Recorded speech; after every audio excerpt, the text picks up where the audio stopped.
বাসা বদলের এক ছোট্ট গল্প।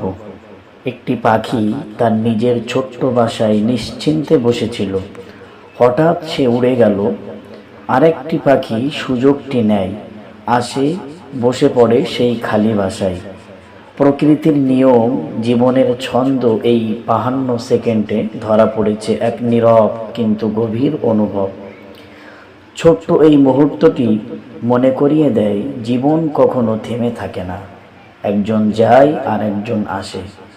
প্রকৃতির এমন নরম ছোঁয়া পেতে চোখ রাখুন প্রকৃতির কণ্ঠে।